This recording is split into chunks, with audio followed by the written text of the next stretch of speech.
Kimberly, are you saying you're not feeling well again? You always use that excuse and can't do anything. Do you really think you're supporting Aaron? Margaret, I'm sorry. Lately, I really haven't been feeling well. You say you're not feeling well, but isn't that just an excuse? Have you ever thought about how tired Aaron is when he comes home from work? I understand, but I also have a job, and balancing it with housework is difficult. Everyone does that. Yes, you're right. You're always making excuses. Do you really care about Aaron? Do you realize you're being a burden to him? I'm trying my best not to be a burden, but my body really hurts. All you do is complain about how hard it is. Show some determination. Don't you feel sorry for Aaron? A wife who can't do housework or work is as good as useless. When you say it like that, I don't know what to do. Stop blaming your health. If you don't pull yourself together, Aaron will just have more to deal with. Do you understand that? Yes, I understand. Always using your health as an excuse. How selfish can you be? If you really loved Aaron, wouldn't you want to make things easier for him? Of course, I care about Aaron, but... No buts! If you don't get your act together, Aaron will break down. While Aaron is working so hard, what are you doing? I do want to support Aaron who works so hard. You need to be willing to make sacrifices for Aaron. But when I'm not feeling well, I just can't manage. Can't manage? That's not even an excuse. Are you planning to abandon him? I have no intention of abandoning him. Then you need to make more effort for Aaron. Otherwise, you can't truly be considered a part of this family. Yes, I'll try harder. Of course. If you were more dependable, Aaron wouldn't have to suffer. If Aaron is struggling, it's your fault. Understand that.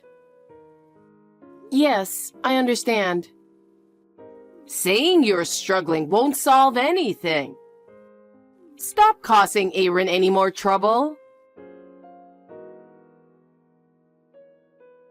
Aaron, I have a request. Could you listen? It's about dinner. I'm really sorry since you work so hard. But could we have store-bought food for dinner tonight? I'm sorry.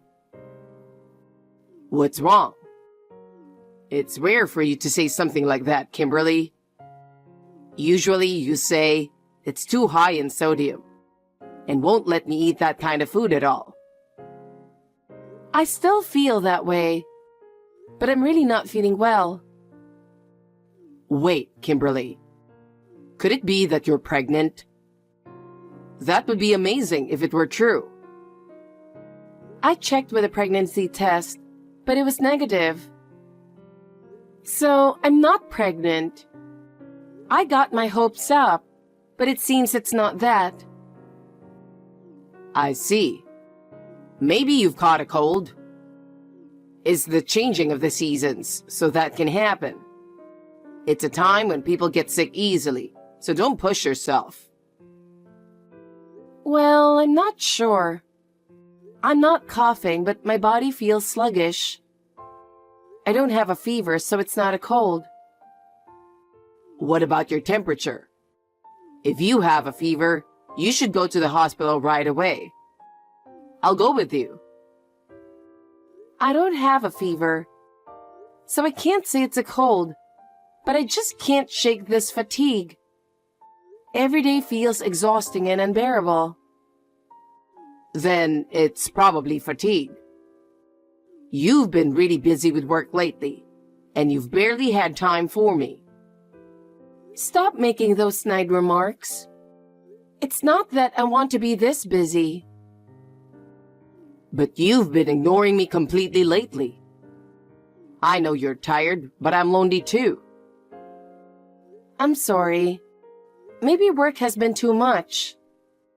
I'll take some paid leave and try to rest. I hope that will make me feel better. Really? Maybe I'll take some leave too. Then we can finally go somewhere together. I'm saying I'm not feeling well, and you're thinking about that? I just want to rest right now. If you take a day or two off and rest, you'll feel better, right?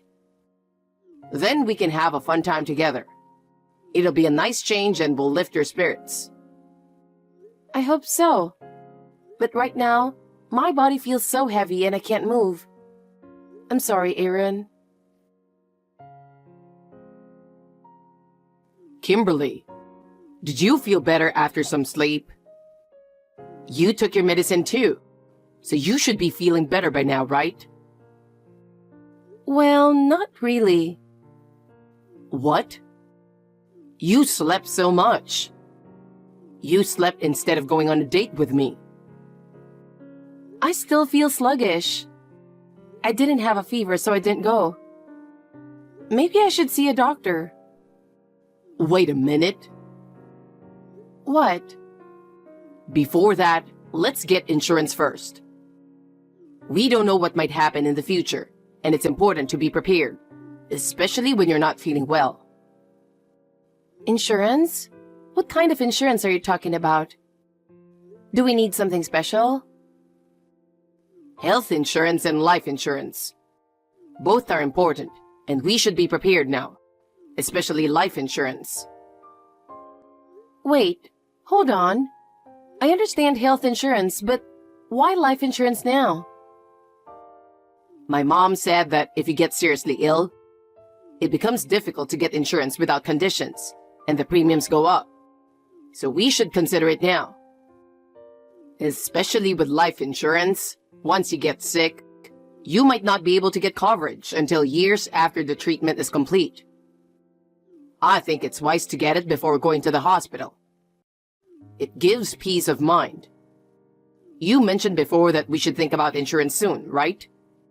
Now is the time. That's true, but can we really get insurance so suddenly? It feels rushed and makes me uneasy. Don't worry. If nothing happens within 2 months of getting the insurance, you'll be covered if you get sick, so you can relax. Wait, hold on. Does that mean I shouldn't go to the hospital for 2 months? Isn't that too risky? You said you just feel a bit sluggish, right? You can handle that for 2 months. It'll be fine. We'll manage. But I'm still worried. What if something happens? Kimberly, you're still young. It's probably nothing serious.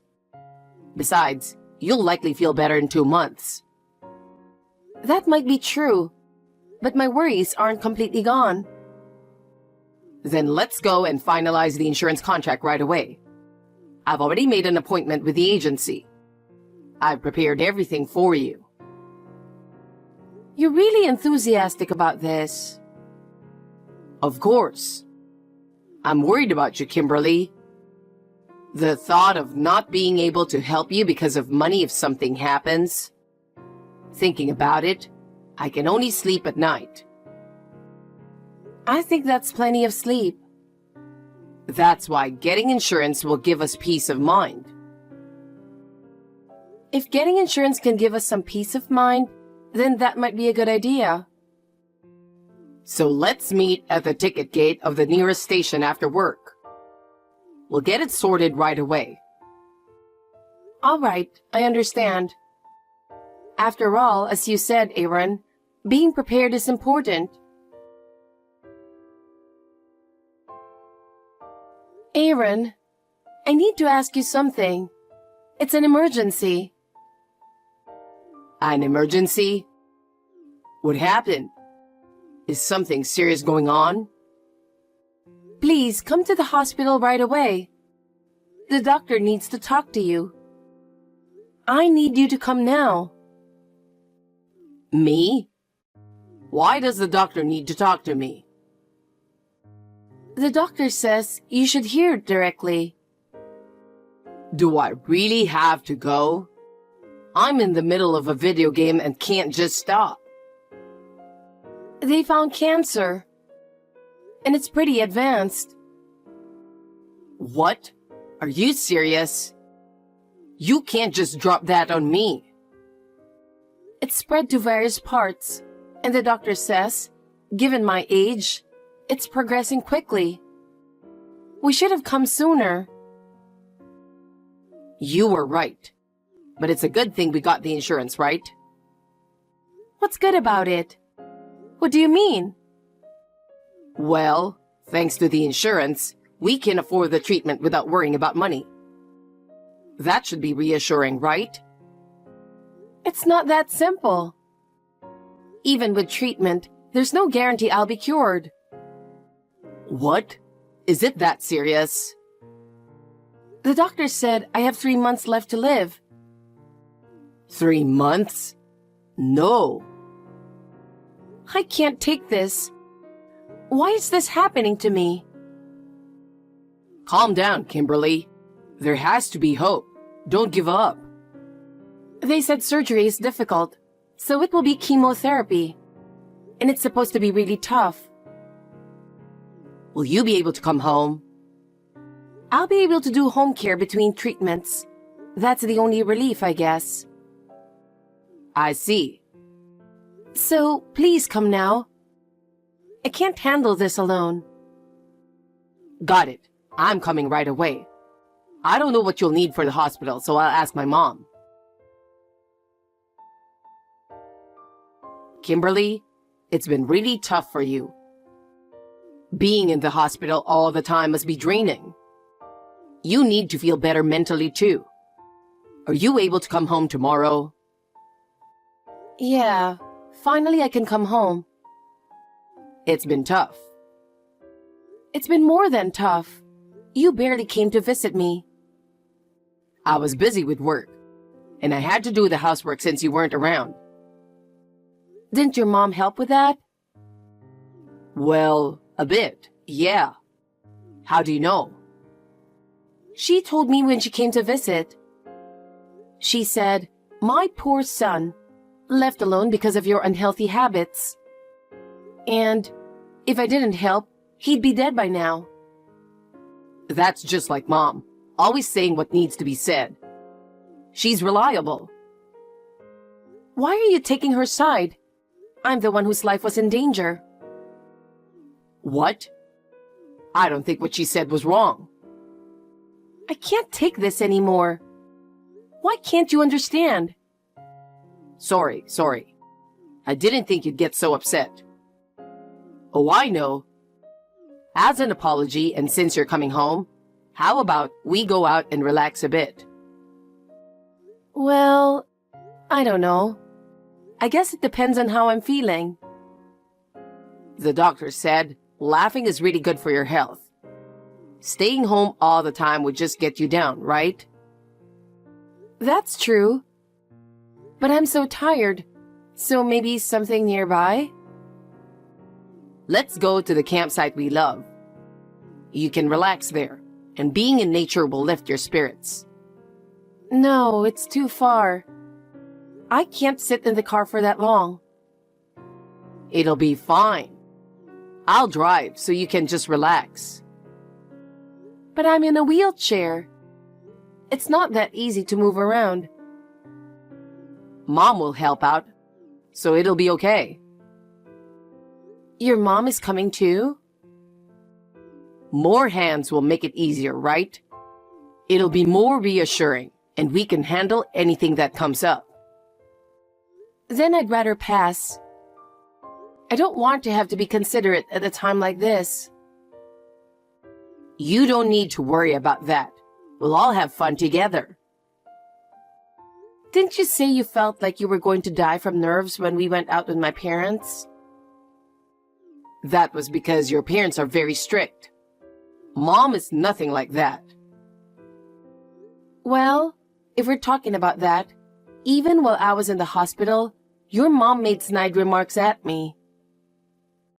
She did it because she cares about me. And she cares about you too. This conversation isn't going anywhere. Fine, I'm exhausted. Anyway, I'm taking you out tomorrow, even if I have to force you. We're all going to have a great time. You've got to be kidding. I can't believe this. What kind of nerve do you have? You and your mom must be crazy. You're the worst people ever. I'm too shocked for words. How could you do this to me? What? Who are you? A ghost? I'm Kimberly. So you are a ghost. Help me, God. I'm alive. No way. But Kimberly, you thought I was dead? Don't say that so easily. I pushed you, wheelchair and all, into the sea, but I never thought you'd survive. It was a height no one should have survived. You and your mom pushed me into the sea, right? Did you forget that you planned and executed it? There's no way we'd do something so horrible. We would never do such a thing. Yes, you did. I experienced it firsthand. I will never forget your faces. Do you have any proof? If you're going to say that, show me proof. I can't believe you without evidence. I'm the one who was pushed. Isn't that enough proof? Isn't my presence here enough proof? That doesn't make any sense. You took me to a cliff with no special memories, then suddenly pushed my wheelchair, sending me over the edge. I'll never forget the terror I felt. We didn't do that. We'd never do something like that. That's an impossible story. No, it's the reality. But how are you even alive? I managed to get caught on something with a wheelchair. But I couldn't walk and was curled up at the bottom of the cliff until a passing boat happened to find me. Otherwise, I'd be dead by now. Is something like that even possible? It sounds like a movie. You look disappointed that I'm not dead, don't you? That's the face you're making. No, it's not like that. I'm really happy. I'm glad you're alive. I doubt it. You don't seem genuinely happy. Why are you doubting me? I was really worried. You fell from the cliff.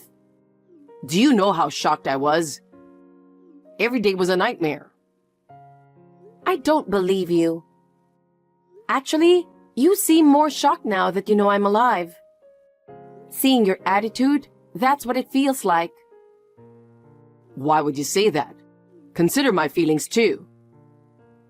Well, after finding these messages on your phone, what else am I supposed to think?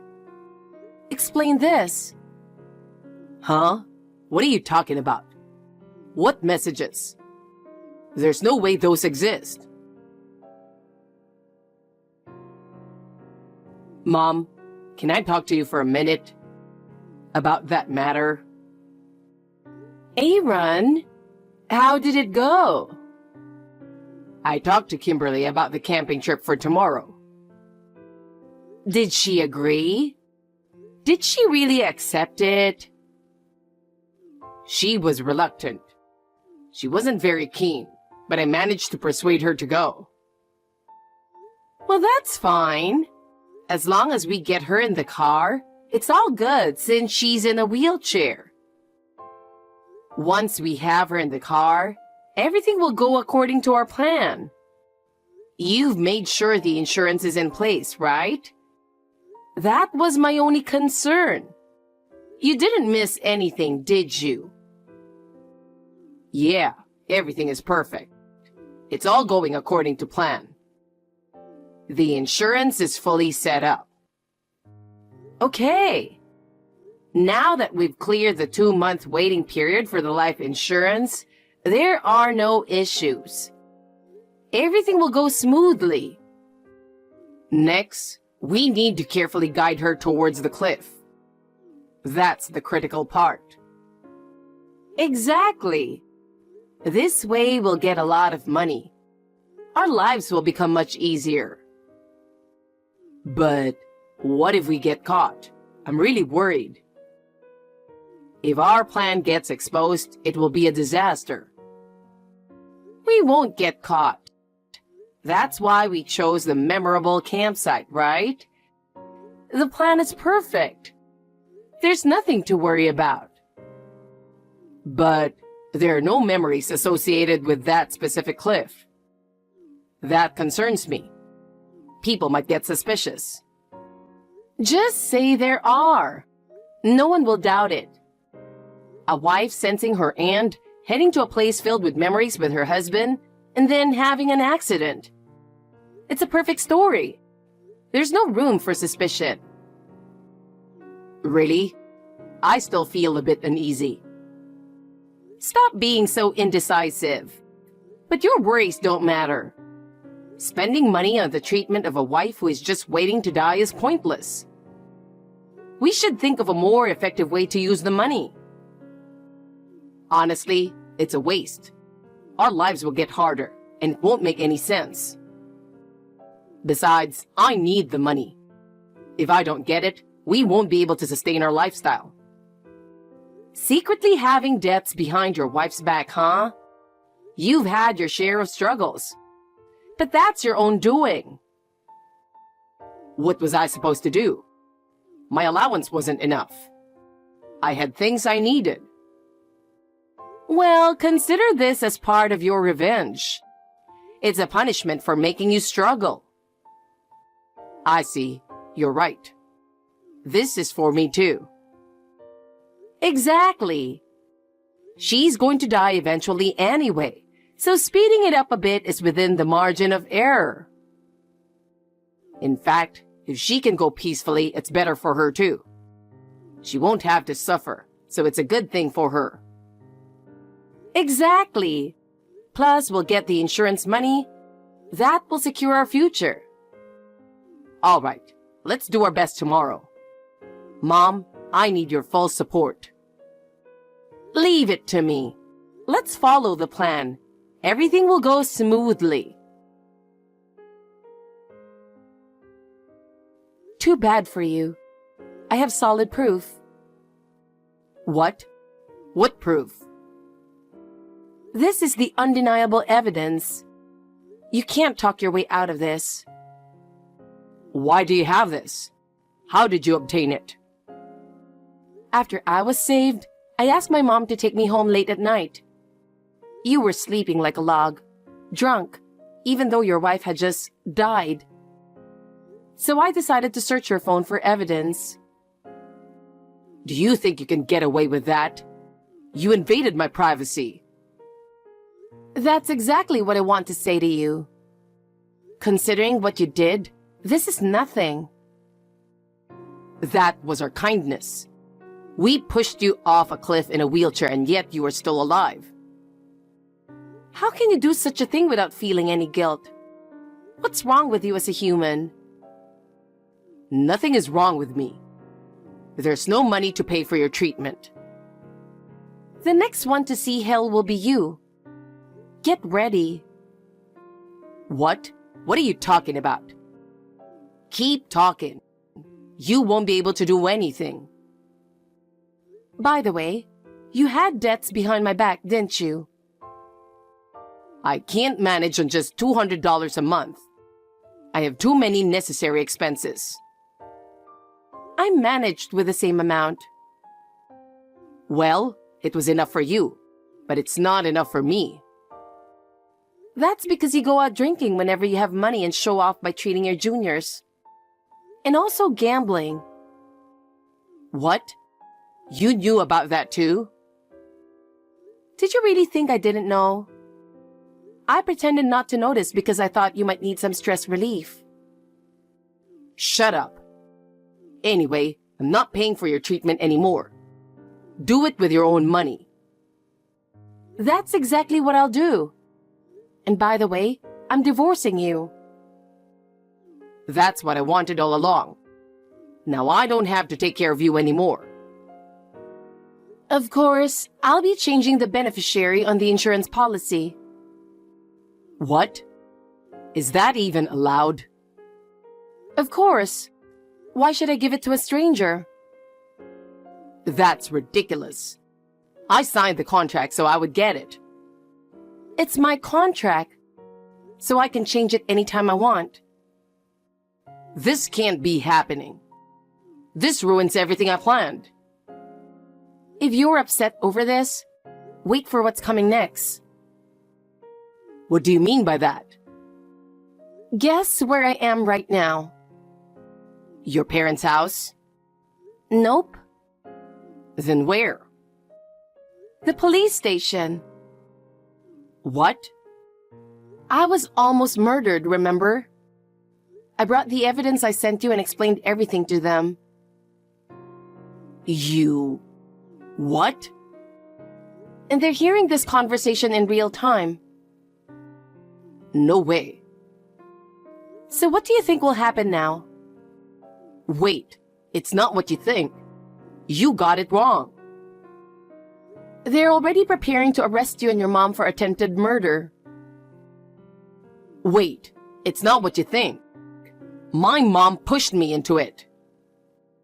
But you were the one who carried it out, right? Maybe you should look up which of you will get the heavier sentence while you wait for the police to arrive. I'm sorry, Kimberly. I was wrong. I was in financial trouble. It was a moment of weakness. We've been together for 6 years. Didn't I tell you? I'd show you hell. Not this kind of hell. Kimberly, please forgive me. I was wrong. Have mercy. Please help me. Well, you should consider the positive side. At least, debt collectors won't come after you in jail. I never imagined things would turn out like this instead of dealing with debt collectors. I'm really sorry. So please don't abandon me. Abandon you? Considering what you've done to me, this is just your rightful punishment. I understand. I was wrong. But I have no one but you, Kimberly. Give me another chance. I'll do anything. Just forgive me. Anything? Do you think I can trust what you say now? That's not for me to decide, but for the police. We'll see how your actions will be judged. I can't believe the police discovered this. After that, Aaron and his mother Margaret were successfully arrested by the police and faced justice. During the trial, all their plans were exposed, and everyone was shocked by their misdeeds. Especially the fact that Margaret had orchestrated the whole scheme and manipulated Aaron, which made their crimes even more severe.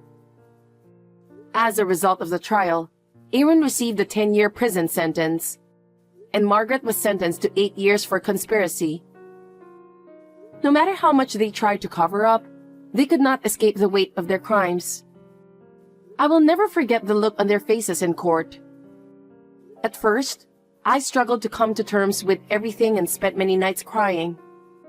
But gradually, I felt the burden lift from my heart. Regarding my illness, as the doctors predicted, the chemotherapy was extremely tough. But with the support of family and friends, I managed to get through it. Miraculously, the cancer was cured.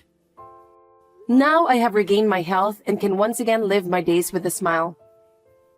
From now on, I want to live for myself.